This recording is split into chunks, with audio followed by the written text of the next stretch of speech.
Hello everyone, welcome to my channel Tanuja bio studies. हम बात कर रहे हैं ऑर्गेनिज्म एंड इवोल्यूशन चैप्टर की, जिसमें अब हम नेक्स्ट टॉपिक की बात करते हैं, that is the response to abiotic factor. हमने सारे एबायोटिक फैक्टर्स पढ़े, कौन कौन से? Temperature, light, soil as well as water. ठीक है, अब हम यहाँ पे देख रहे हैं कि ऑर्गेनिज्म इन एबायोटिक फैक्टर के अगेंस्ट में किस तरह का रिस्पॉन्स देते हैं, कि अगर टेम्परेचर कम ज़्यादा हुआ, वाटर में कुछ पीएच कम ज़्यादा हुआ, तो उस तरह से जो एनिमल है वो कैसे रिस्पॉन्स देते हैं। ठीक है, उससे पहले हमें एक टर्म समझनी पड़ेगी, दैट इज़ दी होम्योस्टेसिस। क्या होता है homeostasis? That is what? Maintain the internal environment. क्या? Internal environment, that is called homeostasis. कि मतलब बाहर के एनवायरनमेंट में चाहे कितने भी चेंजेस हो, फिर भी वो क्या करेगा, इंटरनल जो एनवायरनमेंट है उसको मेंटेन करके रखना है। जैसे कि बॉडी का टेम्परेचर है उसको मेंटेन करके रखना है, दैट इज कॉल्ड होम्योस्टेसिस। ठीक है, नाउ पहली कैटेगरी जो एनिमल्स की आती है, दैट आर रेगुलेट, और हम बोलते हैं इनको रेगुलेटर्स। क्या होते हैं ये? दे मेंटेन दी होम्योस्टेसिस। वो इंटरनल एनवायरनमेंट को मेंटेन करके रखते हैं, दो कि आउटसाइड एनवायरनमेंट कितना भी चेंजेस हो। ठीक है, इस चेंजेस कैसे करते हैं? लाइक फिजियोलॉजिकल या बिहेवियरल कुछ चेंजेस ऐसे करते हैं जिसकी वजह से वो अपना टेम्परेचर या बॉडी का टेम्परेचर जो है या इंटरनल एनवायरनमेंट जो है उसको मेंटेन करने में सक्सेसफुल होते हैं। जैसे कि example all birds and mammals, और बहुत सारे very few lower vertebrates as well as invertebrates, ये सब एग्जांपल्स में आते हैं। एक एग्जांपल हम ले रहे हैं ह्यूमन बीइंग का।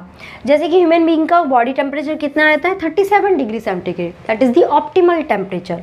Now when there is a summer, अब समर है तो बाहर क्या है, एटमॉस्फेयर टेम्परेचर क्या है, बहुत ज़्यादा बढ़ा हुआ है, तो बॉडी को अपने अंदर का टेम्परेचर मेंटेन रखना है कितना? 37। सपोज बाहर का एटमॉस्फेयर टेम्परेचर 46 हो गया, तो अब क्या करेगा, it do a lot of sweating, बहुत ज़्यादा स्वेटिंग होती है, जिसकी वजह से क्या होता है, वो स्वेट की वजह से वाटर इवेपोरेट होता है and that create a cooling process. वो हमारी बॉडी के टेम्परेचर को कूल डाउन करता है और हमारा बॉडी का टेम्परेचर डाउन हो जाता है। देन विंटर, अगर विंटर में टेम्परेचर बाहर सपोज 20 ही रह गया, बट हमें तो 37 चाहिए, तो हमारी बॉडी क्या करती है, बहुत ज़्यादा शिवरिंग करती है। It's a kind of exercise, जिसकी वजह से बहुत लार्ज अमाउंट में हीट प्रोड्यूस होती है एंड एट लास्ट बॉडी का टेम्परेचर इंक्रीज हो जाता है। तो इस तरह से बॉडी का जो टेम्परेचर है वो मेंटेन रहता है।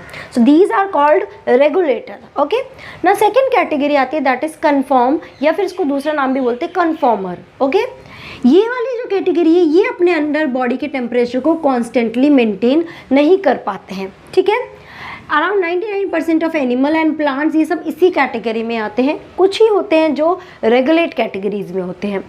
ये क्या होते हैं, बिकॉज इसमें जो हीट लॉस या गेन हो रहा है, it's a function of surface area, कि जितना बड़ा सरफेस एरिया होगा उतना ही ज़्यादा वहाँ से हीट का लॉस भी होगा, एज वेल एज उतना ही ज़्यादा गेन भी होगा हीट का। ठीक है, तो हमें लार्ज सरफेस एरिया चाहिए हीट लॉस के लिए भी, गेन के लिए भी। तो ये स्मॉलर एनिमल्स में क्या होता है, ये सरफेस एरिया लार्ज रहता है, जिसकी वजह से इनकी जो बॉडी की हीट है वो बहुत जल्दी लूज़ हो जाती है या लॉस हो जाता है। क्यों? मतलब स्मॉल एरिया जो एनिमल्स है उनका साइज़ तो छोटा है, बट बॉडी सरफेस इतना ज़्यादा कांटेक्ट में एनवायरनमेंट के कि हीट लॉस बहुत ज़्यादा होने लगता है। तो अगर बाहर एक कोल्ड है, सपोज आउटसाइड एनवायरनमेंट में विंटर सीजन है, कोल्ड है, तो ये इनको बहुत ज़्यादा एनर्जी अपनी बॉडी की पुट करनी पड़ेगी अपने बॉडी के टेम्परेचर को मेंटेन करने के लिए। ठीक है, इनको बहुत ज़्यादा शिवरिंग या बॉडी एक्सरसाइज करना पड़ेगा सो दैट ये अंदर बॉडी के टेम्परेचर को मेंटेन कर सके, क्योंकि सरफेस एरिया इतना बड़ा है, हीट लॉस बहुत फास्ट होगा। ओके, तो यानी कि कुछ हद तक ये अपने कोशिश तो करते हैं, बट एट लास्ट ये रेगुलेट कैटेगरी में नहीं आ पाते, क्योंकि ये इतना नहीं कर पाते, इतना ज़्यादा एनर्जी जनरेट नहीं कर पाते हैं। That's why they are called as the regulator, sorry they are called as the conformer and they are not the regulator. ना एक ग्राफ के थ्रू हमने इसको एक्सप्लेन करने की कोशिश की है। देखो ये जो रेड लाइन है दैट इज़ द रेगुलेटर, जो किसी भी कंडीशन, एक्सटर्नल एनवायरनमेंट हो और इंटरनल एनवायरनमेंट, सब में अपनी एक कंडीशन मेंटेन करके रखता है। कन्फर्मर जो होता है, जैसे जैसे एनवायरनमेंट चेंज होता है इसकी कंडीशन भी चेंज होती जाती है। ये अकॉर्डिंग टू एनवायरनमेंट ही टेम्परेचर इसका बढ़ जाता है बॉडी का। अगर बाहर का एनवायरनमेंट का टेम्परेचर कम हुआ तो इसका बॉडी का टेम्परेचर भी कम हो जाएगा। बट यहाँ पे कुछ होते हैं पार्शियल रेगुलेटर्स। ये रेगुलेटर्स क्या होते हैं, ये कुछ हद तक तो अपने आप को रेगुलेट करने की कोशिश करते हैं, अपना बॉडी टेम्परेचर मेंटेन करने की कोशिश करते हैं, बट एक लिमिट के बाद ये भी अपने आप को मेंटेन नहीं कर पाते और कन्फर्म कैटेगरी में आते हैं, उनको बोलते हैं पार्शियल रेगुलेटर्स। क्लियर, ये तीनों टर्म्स। ओके, चलिए अब हम बात करते हैं the third one, that is the migrate. ना माइग्रेट में क्या होता है, इस कंडीशन में एनिमल्स क्या करते हैं, अपने आप को उस जगह से माइग्रेट करा लेते हैं। मतलब कि वो स्ट्रेसफुल कंडीशन जो होती है, लाइक बहुत ज़्यादा टेम्परेचर हो गया या बहुत ज़्यादा कोल्ड हो गया, उसको अवॉइड करना ही पसंद करते हैं। तो वो क्या करते हैं, कुछ टाइम के लिए, जब तक वहाँ पे वो स्ट्रेसफुल कंडीशन है तब तक के लिए उस जगह से चले जाते हैं किसी और जगह, एंड जब वहाँ पे स्ट्रेसफुल कंडीशन ख़त्म हो जाती है then they come back. Okay, this is called migrate या माइग्रेशन। जैसे कि यहाँ पे एनिमल्स है, लाइक विंटर में कहाँ, Bharatpur which is present in Rajasthan, there is a park, Keoladeo national park. यहाँ पे क्या होते हैं, बहुत सारे साइबेरियंस आते हैं पोलर रीजन से, जो वहाँ पे बहुत एक्सट्रीम ठंड की वजह से उस एरिया से यहाँ आ जाते हैं और यहाँ पर आके कुछ टाइम तक यहाँ पे रहते हैं, and whenever there is a stressful condition goes, तो वो वापस चले जाते हैं। तो दिस इज कॉल्ड माइग्रेशन।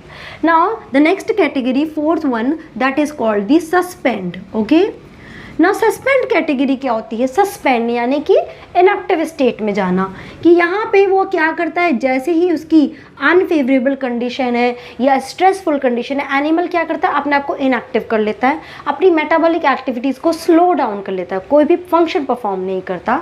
जैसे कि बैक्टीरिया, फंगाई और लोअर प्लांट्स वो क्या करते हैं, अपनी चारों तरफ एक थिक वॉल बना के स्पोर की फॉर्मेशन में हो जाते हैं और ऐसे ही डोमेंसी फेज में रहते हैं। बट जैसे ही फेवरेबल कंडीशन आती है तो ये स्पोर जर्मिनेट होके रिस्पेक्टिव इंडिविजुअल बना लेते हैं। हायर प्लांट्स में क्या बनता है, seed. Seed is also kind of dominant stage, जिसमें वो इनएक्टिव स्टेट में रहता है एम्ब्रियो, और जब हम इसको फेवरेबल कंडीशन देते हैं, लाइक इसको वाटर देते हैं, सॉइल प्रोवाइड करते हैं, तो ये जर्मिनेट होके नया प्लांट ग्रो कर लेता है। एनिमल में लाइक बियर्स, अगर विंटर सीजन है, बहुत ज़्यादा विंटर में क्या होते हैं, बियर हाइबरनेशन, एक इनएक्टिव स्टेट होती है जिसको पर्टिकुलर फिनोमिनन को नाम दिया हुआ है, दैट इज़ कॉल्ड हाइबरनेशन। तो आपको नाम याद रखना है कि बियर विंटर में क्या होता है, हाइबरनेशन होता है।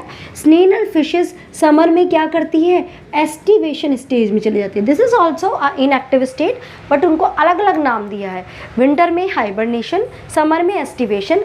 और जू प्लैंकटन की एक अलग ही पर्टिकुलर स्टेज है, that is called diapause state, जिसमें वो इनएक्टिव स्टेट में चले जाते हैं। तो ये सब क्या है, अलग अलग रिस्पॉन्स है to different abiotic factors. Okay, I hope ये वीडियो आपको समझ में आया होगा। If you have any doubt in this video, please let me know through comment section. Thank you so much guys for watching this video.